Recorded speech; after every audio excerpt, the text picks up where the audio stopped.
Good afternoon, or good evening. We're running a little bit late. Earlier today, we finished a very productive summit that will be, I believe, a turning point in our pursuit of global economic recovery. By any measure, the London summit was historic. It was historic because of the size and the scope of the challenges that we face, and because of the timeliness and magnitude of our response.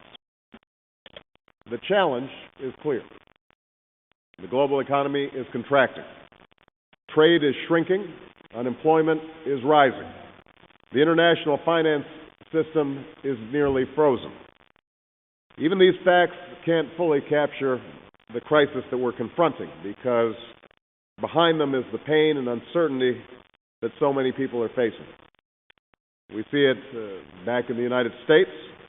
We see it here in London. We see it around the world. Families losing their homes. Workers losing their jobs and their savings. Students who are deferring their dreams. So many have lost so much. Just to underscore this point, back in the United States, jobless claims released today were the highest in 26 years. We owe it to all of our citizens to act, and to act with a sense of urgency. In an age where our economies are linked more closely than ever before, the whole world has been touched by this devastating downturn.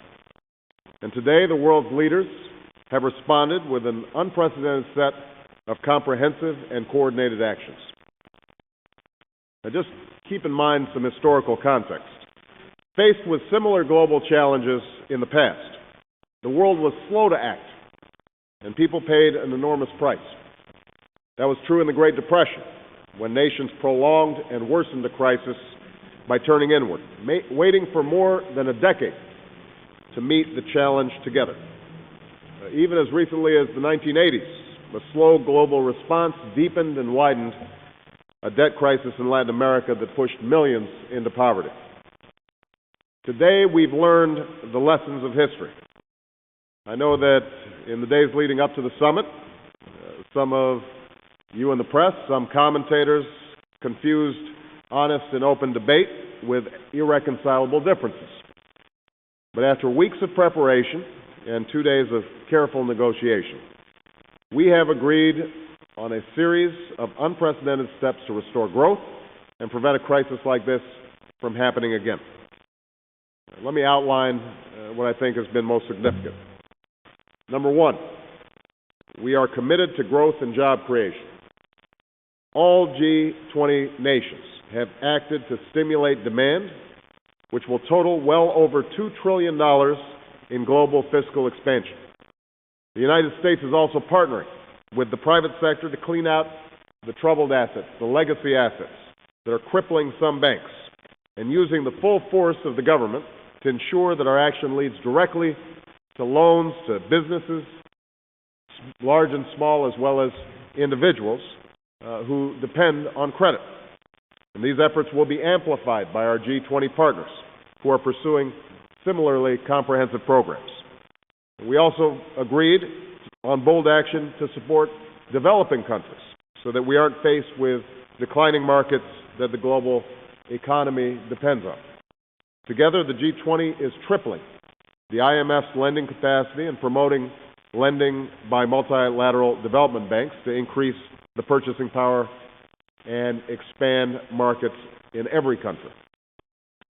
We've also rejected the protectionism that could deepen this crisis.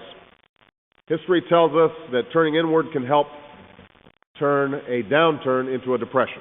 And this cooperation between the world's leading economies signals our support for open markets, as does our multilateral commitment to trade finance that will grow our exports and create new jobs. That's all on the growth front. Next, we made enormous strides in committing ourselves to comprehensive reform of a failed regulatory system. And together, I believe that we must put an end to the bubble and bust economy that has stood in the way of sustained growth and enabled abusive risk-taking that endangers our prosperity. At home, back in the States, our efforts began with an approach that Secretary Geithner proposed last week, the strongest regulatory reforms any nation has contemplated so far to prevent the massive failure of responsibility that we have already seen. Today, these principles have informed and enabled the coordinated action that we will take with our G20 partners. To prevent future crises, we agreed to increase transparency and capital protections for financial institutions. We're extending supervision to all systemically important institutions, markets, and products, including hedge funds. We'll identify jurisdictions that fail to cooperate, including tax havens, and take action to defend our financial system. We will reestablish the Financial Stability Forum with a stronger mandate, and we will reform and expand the IMF and World Bank so they are more efficient, effective, and representative. Finally, we are protecting those who don't always have a voice at the G20, but who have suffered greatly in this crisis. And the United States is ready to lead in this endeavor. In the coming days, I intend to work with Congress to provide $448 million in immediate assistance to vulnerable populations from Africa to Latin America, and to double support for food safety to over $1 billion so that we are giving people the tools they need to lift themselves out of poverty. We will also support the United Nations and World Bank as they coordinate the rapid assistance necessary to prevent humanitarian catastrophe. I have to say, though, that this is not just charity. These are all future markets for all countries and future drivers of world economic growth. Let me also underscore my appreciation to Prime Minister Brown, his entire team, and all my colleagues from around the world who contributed to the summit's success. It's hard for 20 heads of state to bridge their differences. We've all got our own national policies. We all have our own assumptions, our own political cultures. But our citizens are all hurting. They all need us to come together. So I'm pleased that the G20 has agreed to meet again this fall, because I believe that this is just the beginning. Our problems are not going to be solved in one meeting. They're not going to be solved in two meetings. We're going to have to be proactive in shaping events and persistent in monitoring our progress to determine whether further action is needed. I also want to just make a few remarks about additional meetings I had outside of the G20 context. While here in London, I had the opportunity to hold bilateral meetings with leaders of Russia, China, South Korea, Saudi Arabia, and India, as well as Great Britain. These discussions were extraordinarily valuable and productive. Of course, we spoke about additional steps to promote economic recovery and growth, but we also discussed coordinated actions on a range of issues. How we could reduce the nuclear threat, how we could forge a coordinated response to North Korea's planned missile launch, how we can turn back terrorism and stabilize Afghanistan, how we can protect our planet from the scourge of climate change. I'm encouraged that we laid the groundwork for real and lasting progress on a host of these issues. Ultimately, the challenges of the 21st century can't be met without collective action. Agreement will almost never be easy, and results won't always come quickly. But I am committed to respecting different points of view and to forging a consensus instead of dictating our terms. That's how we made progress in the last few days, and that's how we will advance and uphold our ideals in the months and years to come. At home, I've often spoken about a new era of responsibility. And I believe that this era must not end at our borders. In a world that's more and more interconnected, we all have responsibilities to work together to solve common challenges. And although it will take time, I am confident that we will rebuild global prosperity if we act with a common sense of purpose, persistence, and the optimism that the moment demands. So I appreciate your attention, and I'm going to take a few questions. I've got a list of a few people I'm going to call on, and then I will intersperse some folks I'm calling on randomly. Helene Cooper. There you go.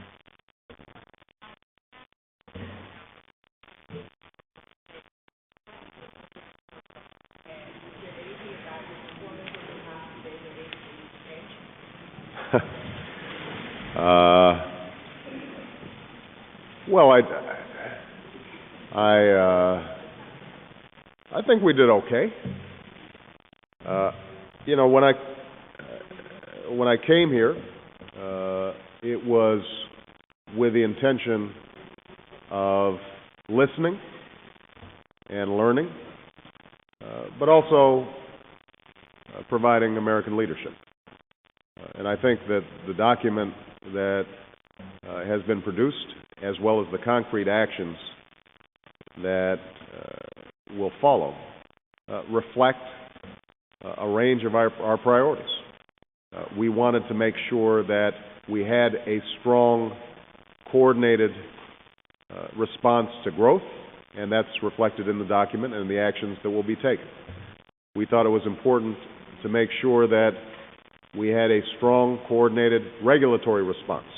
And many of the details of the regulatory response draw from principles that we had developed prior to coming here. We felt that it was very important to strengthen our international financial institutions because developing countries, emerging markets are threatened, even though they may not have been the cause of this crisis. They are threatened by capital flight. They're threatened by reduced trade finance, drops in consumer demand in developed countries that were their export markets, and so we knew that it was going to be important to provide those countries with assistance, and we have created as fundamental a reworking of the resources available to these international financial institutions as anything we've done in the last several decades. So overall, I'm pleased with the product, and I'll leave it to others to determine whether me and my team had anything to do with that. All right? Chuck Todd. Chuck. What concrete items that you got out of this G20 can you tell the American people back home who are hurting, the family struggling, seeing their retirement go down or worrying about losing their job? What happened here today that helps that family back home in the heartland? Well, as I said before, we've got a global economy. And if we're taking actions in isolation in the United States, but those actions are contradicted overseas, then we're only going to be halfway effective, maybe not even half. You've seen, for example, a drastic decline in U.S. exports over the last several months. You look at a company like Caterpillar in my home state of Illinois, which up until last year was doing extraordinarily well. In fact, export growth was what had sustained it even after the recession had begun. As a consequence of the world recession, as a consequence of the contagion from the financial markets debilitating economies elsewhere, Caterpillar is now in very bad shape. So if we want to get Caterpillar back on its feet, if we want to get all those export companies back on their feet so that they are hiring, putting people back to work, putting money in people's pockets, we've got to make sure that the global economy as a whole is successful. And this document, which affirms the need for all countries to take fiscal responses that increase demand, that encourages the openness of markets, those are all going to be helpful in us being able to fix what ails the economy back home. All right. Now let me mix in Justin Webb, BBC. Where's Justin? There he is. Go ahead.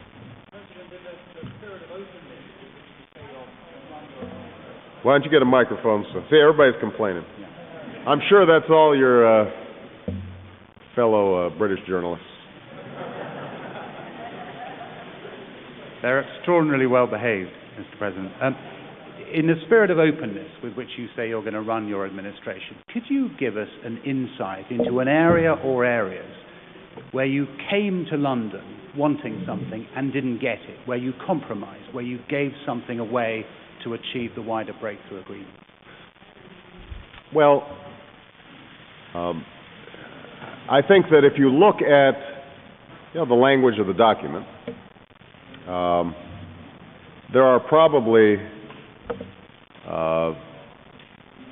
some areas where it wasn't so much of a sacrifice as it might not have been our number one priority, but it became clear that it was very important to certain other actors.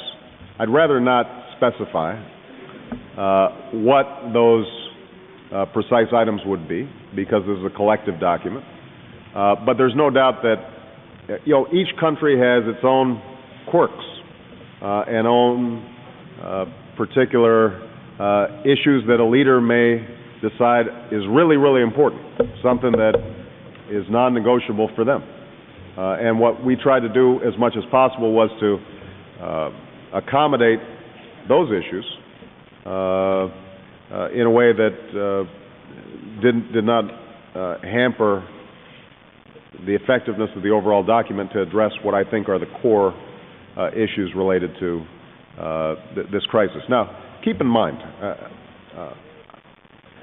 I think that this kind of coordination really is historic. I said in the meeting that if you had imagined 10 years ago or 20 years ago or 30 years ago that you'd have the leaders of Germany, France, China, Russia, Brazil, South Africa, a President of the United States named Obama, former adversaries, in some cases former mortal enemies, negotiating this swiftly on behalf of fixing the global economy, you would have said, that's crazy. And yet it was happening, and it happened with relatively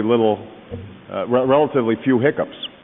And I think that's a testimony to the great work that Gordon Brown did and his team in organizing the summit, the collective work of our teams in doing some good preparation, some good groundwork.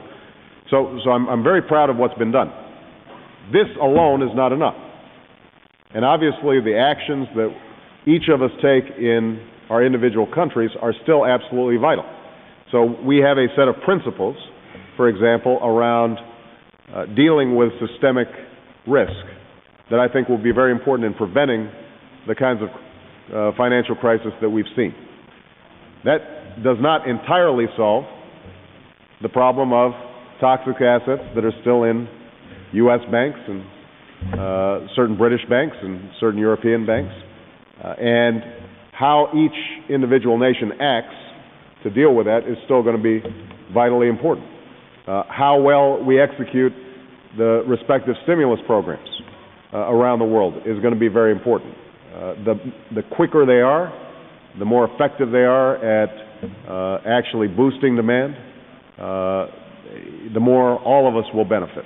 The more encumbered they are by bureaucracy and mismanagement and corruption, that will hamper our development efforts as a whole. So this is not a panacea, but it is a critical step, and I think it lays the foundation so that should the actions that we've taken individually and collectively so far not succeed in boosting global demand and growth, should you continue to see a freezing of credit or a hemorrhaging of jobs around the world, I think we've created a good foundation for this leadership to come back together again and take additional steps until we get it right.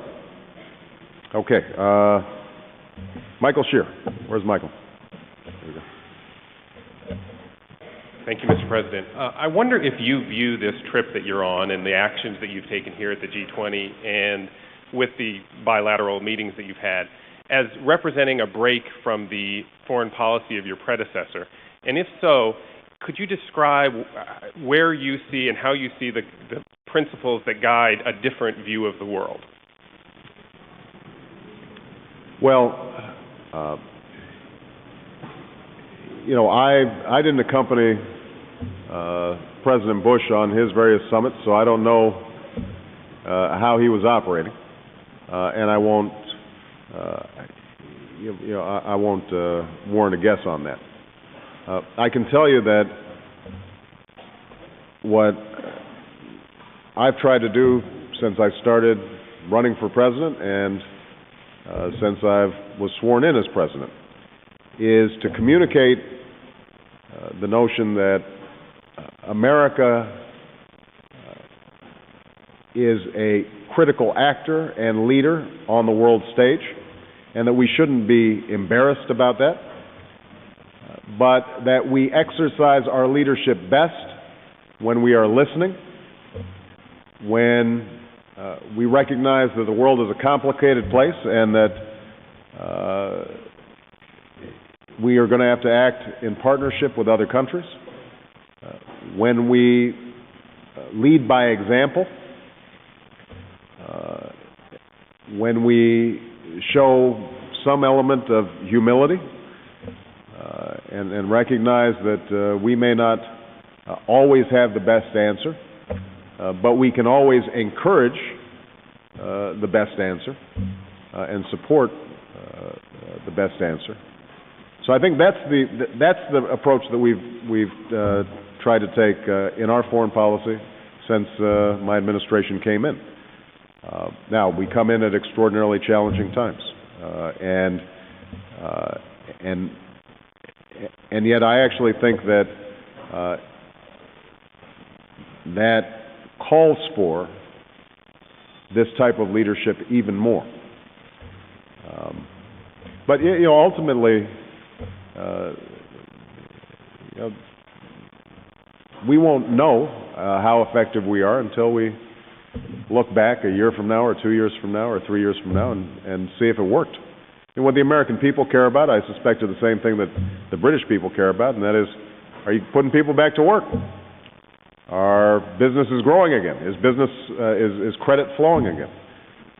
And that's just true with respect to this summit. When it comes to our Afghanistan policy, the question is going to be: have we made ourselves safer? Have we reduced the risks and incidents of terrorism? And so, the proof of the pudding's in the eating. But hopefully, I think at least we've set a tone internationally where people don't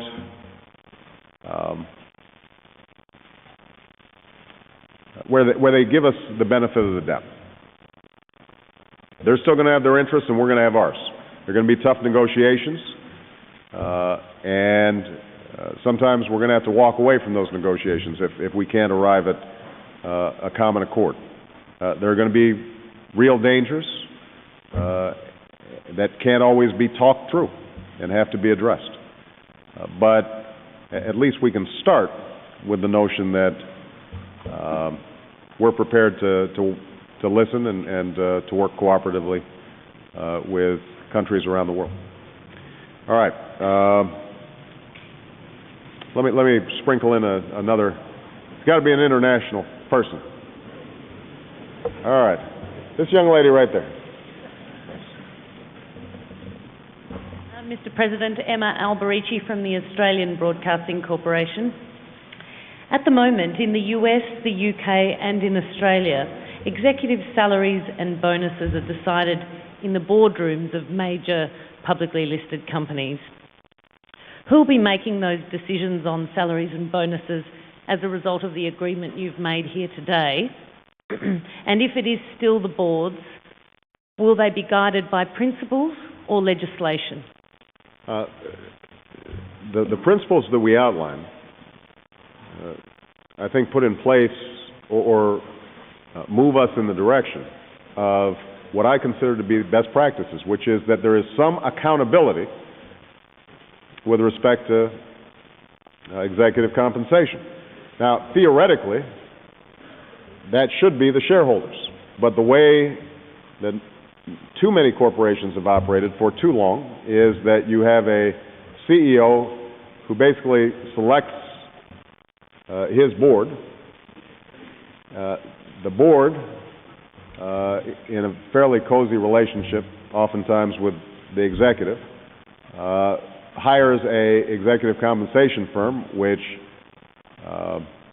surprisingly tends to think that it's necessary to retain the best talent to pay people $20 or $30 million a year. And we get into the kinds of habits and practices that I think have not served shareholders well. I think ultimately distort the decision making of many CEOs. When I was in the United States Senate, I actually worked on a piece of legislation that would make the simple proposition that executive compensation should be subject to a shareholder vote, even if it was non-binding, so that there was transparency and accountability, and perhaps a shame function that would take place. And that principle, I think, is reflected in these guidelines. What it says is that, you know, if you get shareholders involved, and those shareholders are given a set of principles and best practices by which they can judge executive compensation, then you can still have outsized rewards and success for successful business people, but it will be based on not short-term performance, not three-month performance, not your ability to flip quick profits off products like derivatives that don't turn out to be particularly productive to the company, but based on sustained effective growth. And that's what's embodied in these documents, and I think that you're going to see a lot of countries try to encourage that kind of transparency and accountability. It doesn't mean the state micromanaging. Excuse me. I've been fighting this all week. Doesn't mean that we want the state dictating salaries. We don't. I strongly believe in a free market system, and as I think people understand, in America at least, people don't resent the rich; they want to be rich, and that's good. But we want to make sure that there's mechanisms in place that holds people accountable and produces results. Okay. Got to go back to my crew. Jake Tapper. Thank you, Mr. President. Two questions. One, can you say with confidence that the steps the G20 nations are taking today, committing to today, will help the world or will prevent the world to avoid a depression or a deeper recession? And two, your friend and ally, Prime Minister Brown, said that the old Washington consensus is over. Today we have reached a new consensus. Is he right? And what do you think he meant by that?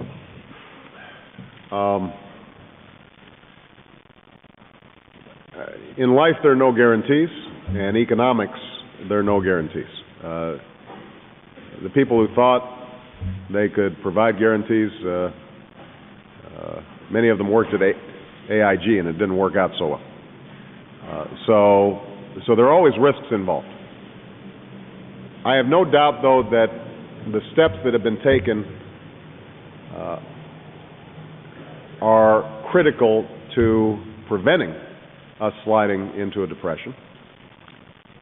They are bolder and more rapid than any international response that we've seen to a financial crisis in memory.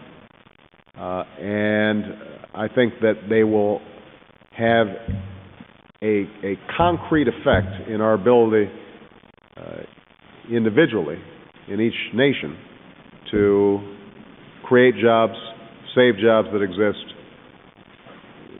grow the economy, loosen up credit, restore trust and confidence in the financial markets.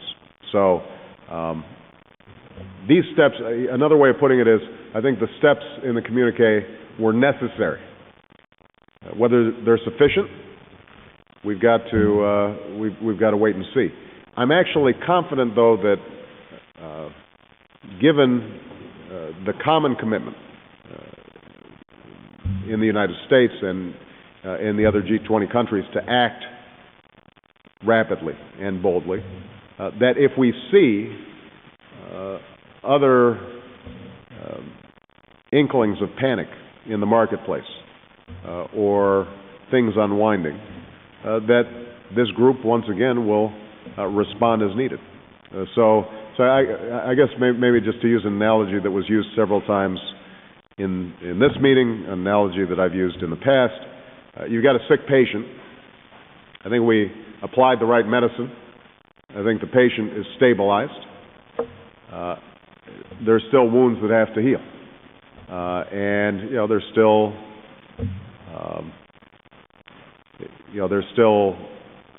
emergencies that could arise.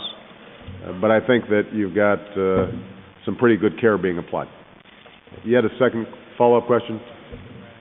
Oh, the Washington Consensus. Well, the Washington Consensus, as I'm sure you're aware, Jake, is sort of a term of art about a certain set of policies surrounding globalization and the application of a cookie-cutter model to economic growth, trade liberalization, deregulation that was popular and did help globalize and grow the economy and was led by some of our leading economists and policymakers in Washington. I think that there's always been a spectrum of opinion about how unfettered the free market is. And along that spectrum, I think there have been some who believe in very fierce regulation and are very suspicious of globalization, and there are others who think that that the market is always king. And I think what we've learned here, but if anybody had been studying history, they would have understood earlier, is that the market is the most effective mechanism for creating wealth and distributing resources to produce goods and services that history has ever known, but that it goes off the rails sometimes. That if it's completely unregulated, that if there are no thoughtful frameworks to channel the creative energy of the market, that it can end up in a very bad place. So in that sense, I think that we just went through a couple of decades where there was an artificial complacency about the dangers of markets going off the rails. And a crisis like this reminds us that we just have to put in some common sense rules of the road without throwing out the enormous benefits that globalization have brought in terms of improving living standards, reducing the cost of goods, and bringing the world closer together. All right, I've got time for just a couple more questions. I'm going to find a journalist here.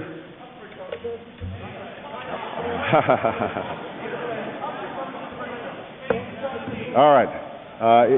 I'm going to call on this gentleman right here. He's been very persistent.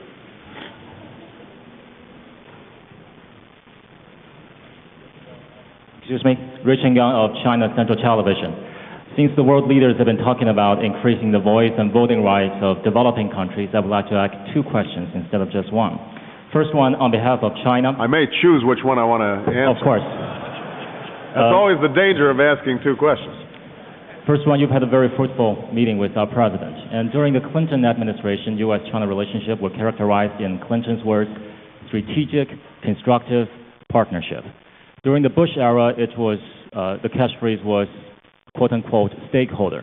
The Bush administration expects China to become a responsible stakeholder in international affairs. Have you come up with a catchphrase of your own? And certainly it is not the G2, is it? My second question is on behalf of the world. Politics is very local, even though we've been talking about global solution, as indicated by your recent preference over American journalists and British, which is okay. How can you make sure that you will do whatever you can so that bad local politics will not trump or negatively affect good international economics? Thank you, Mr. President. Well, those are excellent questions. On the first question, your American counterparts will tell you I'm terrible with those little catchphrases and sound bites. So I haven't come up with anything catchy yet, but if you have any suggestions, let me know. I'll be happy to use them. In terms of local politics, look, I'm the President of the United States. I'm not the President of China. I'm not the President of Japan. I'm not the President of the other participants here. And so I have a direct responsibility to my constituents to make their lives better. That's why they put me in there. That accounts for some of the questions here about how concretely does me being here help them find a job, pay for their home, send their kids to college, live what we call the American dream. And I will be judged by my effectiveness in meeting their needs and concerns. But in an era of integration and interdependence, it is also my responsibility to lead America into recognizing that its interests, its fate is tied up with the larger world. That if we neglect or abandon those who are suffering in poverty, that not only are we depriving ourselves of potential opportunities for markets and economic growth, but ultimately that despair may turn to violence that turns on us.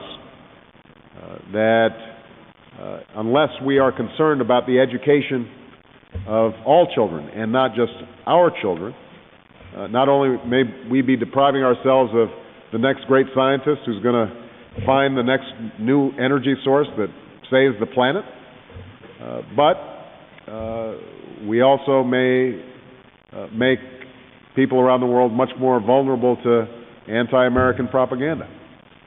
So if I'm effective as America's president right now, part of that effectiveness involves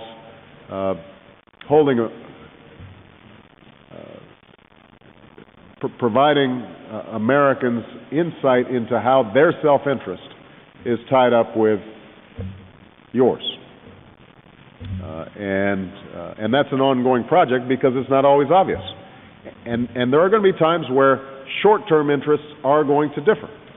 There's no doubt about it. And protectionism is the classic example. You can make arguments that if you can get away with protecting your markets as long as the other folks don't protect theirs, then in the short term, you may benefit. And, you know, it then becomes important not only for me to try to give people a sense of why over the long term that's counterproductive, but also it becomes important for me to put policies in place in the United States that provide a cushion, provide support for those people who may suffer local dislocations because of globalization. And that's something that I think every government has to think about. There are individuals who will be harmed by a trade deal. There are businesses who will go out of business because of free trade. And to the extent that a government is not there to help them reshape their company or retrain for the new jobs that are being created, over time you're going to get people who rightly see their personal self-interest in very narrow terms. Okay. Two more questions. Jonathan Weissman. Thank you, Mr. President.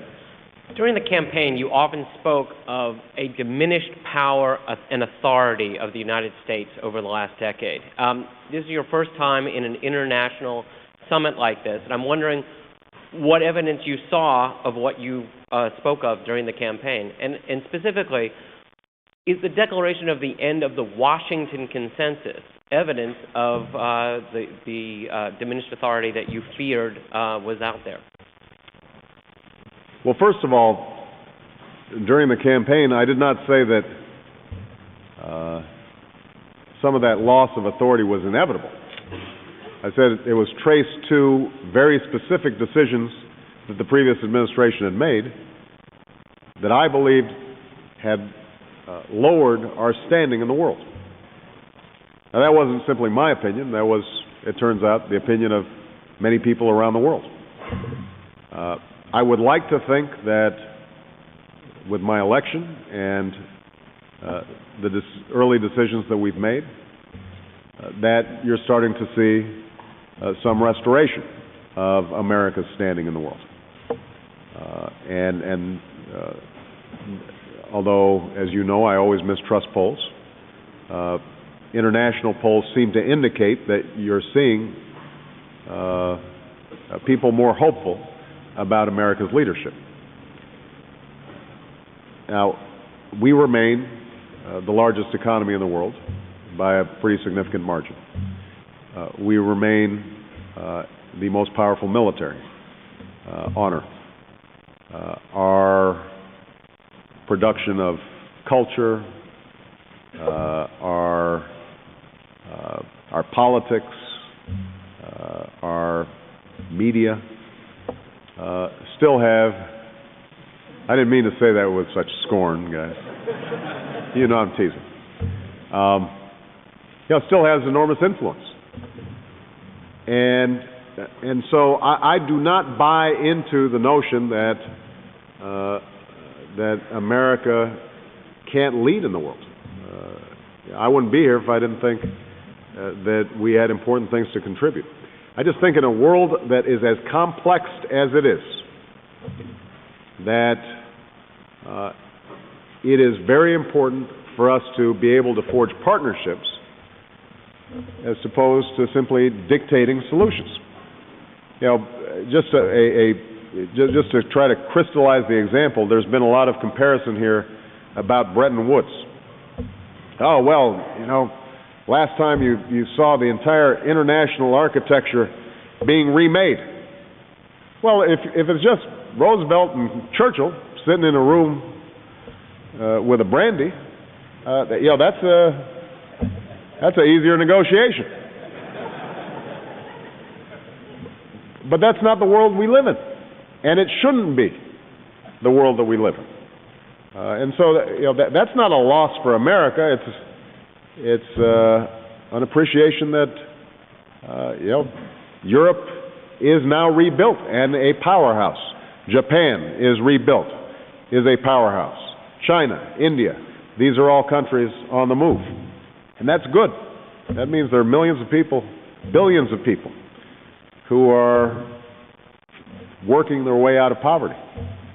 And over time, that potentially makes this a much more peaceful world. And that's the kind of leadership we need to show, one that helps guide that process of orderly integration without taking our eyes off the fact that it's only as good as the benefits of individual families, individual children. Is it giving them more opportunity? Is it giving them a better life? If we judge ourselves by those standards, then I think America can continue to show leadership for a very long time. I'm going to call one foreigner. Actually, I'm the foreigner. That's why I smiled. One correspondent not from America, and then I will.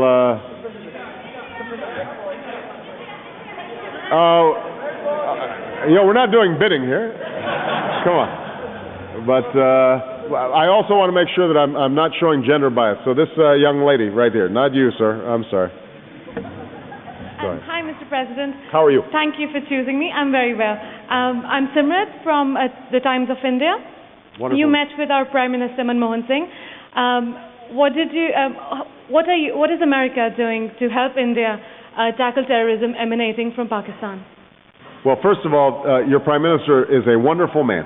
Thank you. I know. And I agree. well, I agree. you know, did you have something to do with that, or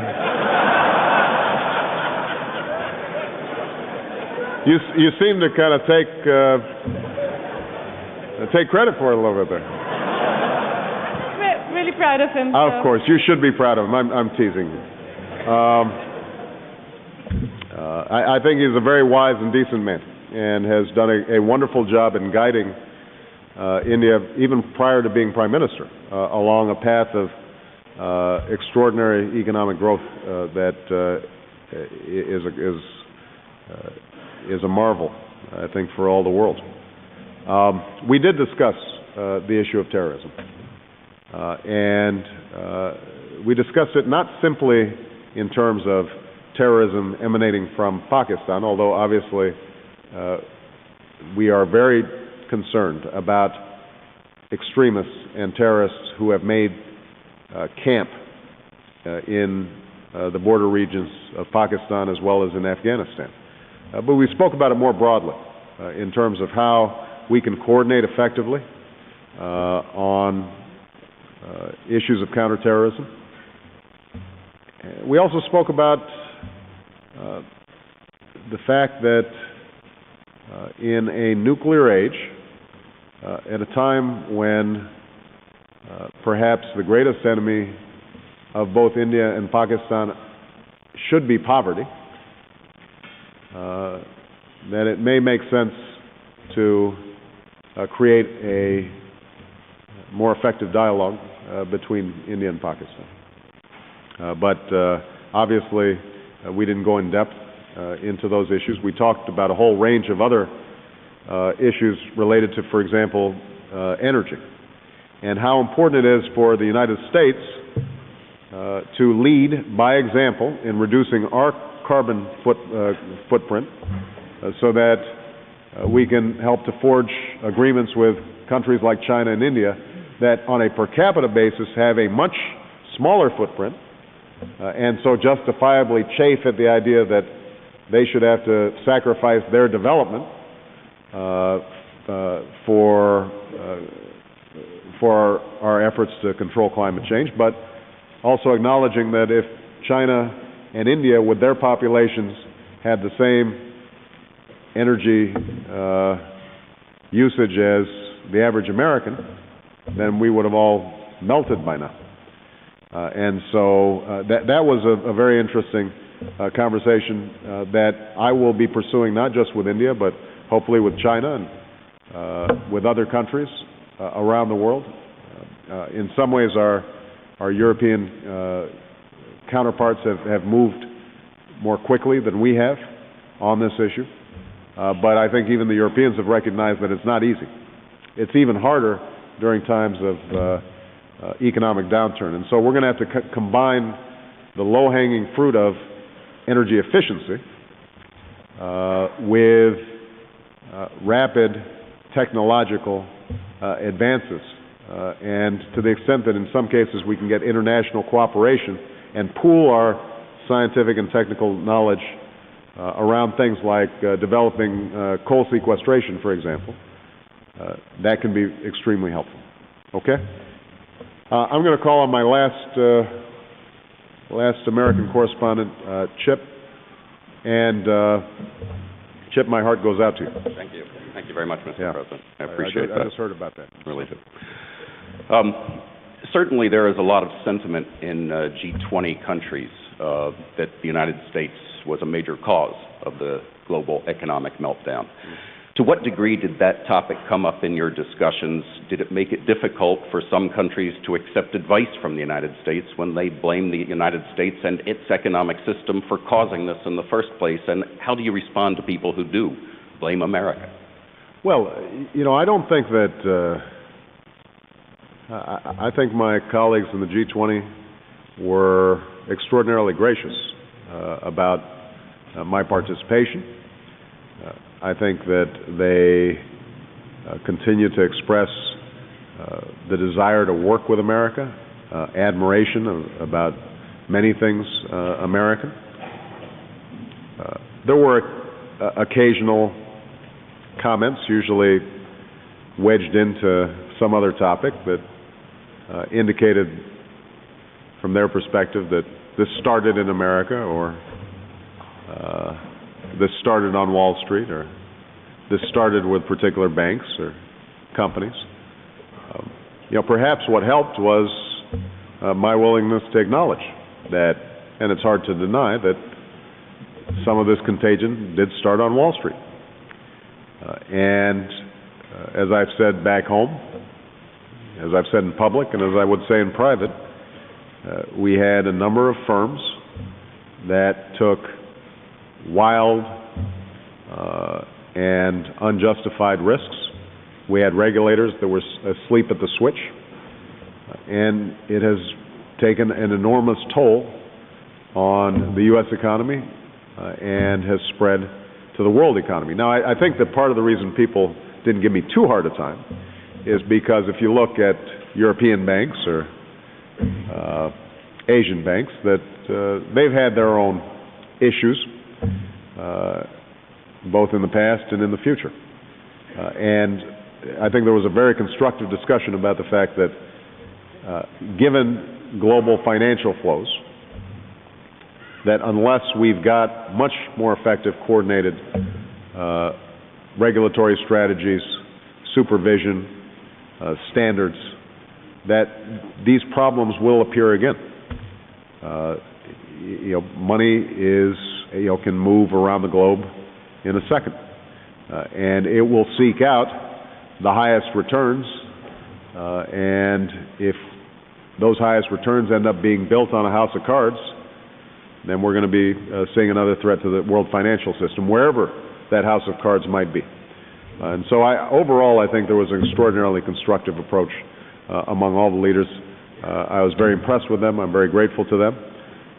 And I'm excited about the ability not just to help heal this economy, but also to make progress on a sustainable model of economic growth that relies less on a cycle of bubble and bust, something that I've spoken about back home.